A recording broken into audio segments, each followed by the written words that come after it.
দিয়া যায়, ধ্বংস হোক তার দুই হাত। কার হাত? আবি লাহাব, মানে আবু লাহাবের হাত ধ্বংস। হাতের কথা বলতে মান সম্পদ কথা হলো না। আমরা যাই কেউ যদি কোনো সময় বাজারে গিয়ে মৌসুম বাসন যাই, বুঝাই কোনটা দেখুন, আর দিয়ে কোনটা মুখ দিয়ে, আগে এটাও না এটা চলে, আগে এটা চলে, ঠিক না? আল্লাহ করে এটাকে বন্ধ করে দিই, সোনারা বলেন। এগুলো আলোচনা অনেক লম্বা, আমি এইদিকে যাবো, একটু আংশিক আর কি একটা ভূমিকা আলোচনা করতে।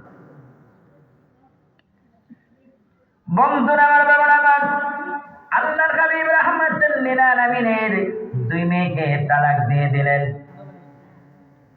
নবীজি কষ্ট পাইলেন। কষ্ট পাওয়ার পরে আমার আল্লাহ ডাক দিয়ে বলেন, বন্ধু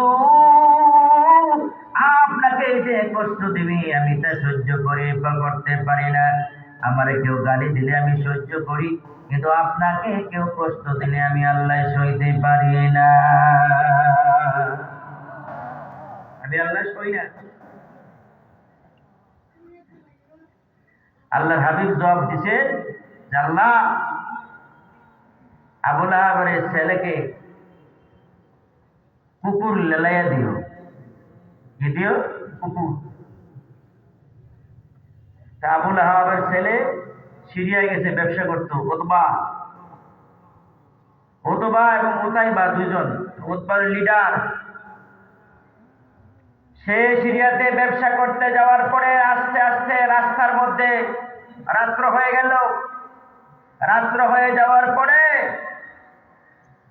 তার সকল সাথী ভাইদেরকে বললেন, কোথায় থাকবো, কোথায় যাব, কোথায় খাবো?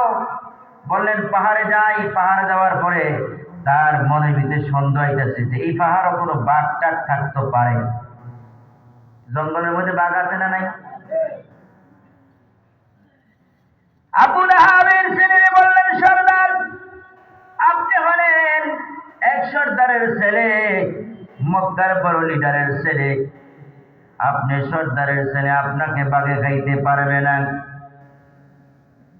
এই পাহাড়ের মধ্যে চতুর্দিকে গমের বস্তা, আটার বস্তা, খেজুরের বস্তা দিয়ে রাখবো, আর চতুর্দিকে আমরা ঘুরে ঘুরে চতুর্দিকে ঘুমাবো। বাঘের নিয়ম হলো আগে যারে পায় বাঘে আগে তারে খায়। যারে আগে পায় বাঘে তারে আগে খায়। তাহলে আমাদের খাইতো, আমরা আগে খাইলে পরে খাইবো, ঠিক না ঘুমান। তো মধ্যখানে বস্তার মধ্যে, মধ্যখানে বস্তা শাড়ি দিয়ে বিছাই দিয়ে রাখছে, সেখানে আবু লাহাবের ছেলে ঘুমাইছে। আমার আল্লাহ ডাক দিয়ে বলে, জঙ্গলের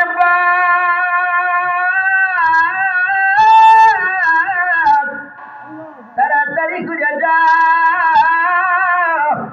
তোর কানের বন্ধুর নাকের মধ্যে আমি গন্ধ লাগাইয়া দিলাম।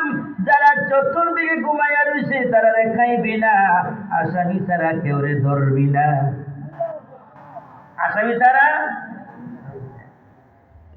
আমার আল্লাহ পাক রব্বুল আলামিন বাঘের নাকের ভিতরে এত সুন্দর গ্রাম দিয়ে দিয়েছেন, উতবার গ্রাম দিয়ে দিয়েছেন। বাঘের নাকের ভিতরে গ্রাম দেওয়ার পরে বাঘ সবাই যখন ঘুমায়া গেছে, বাঘে মনে মনে কই এবার আমার যাইবার টাইম হইছে। আল্লাহু আকবার বলেন। বাঘ কি সুন্দর করে, রাত্র গভীর হয়ে গেলেন, সবাই ঘুমায় গেলেন। চতুর্দিকে বাঘ নাক লাগাইয়া লাগাইয়া দেখে, কিন্তু আসামি তো খুঁজে পায় না। হঠাৎ করে দেখে মধ্যখানে একজন ঘুমায় আছে। বাঘ লাফ দিয়া মধ্যখানে যাইয়া নাক লাগাইয়া দেখে তারা আসামি। বক কইরা ধরছে, দইয়া তারে সুন্দর করে এমন ভাবে মাথাটা দুই ভাগ করছেন, ডানাগুলা দুই ভাগ করছেন, তামাম শরীরটা চন্ন বিচন্ন করে মাছের বাগার মতন বাগা বসাইয়া বাঘ সুন্দর মতন সেই টিলার উপরে বইসা রয়েছে। নবীর প্রেমে হায়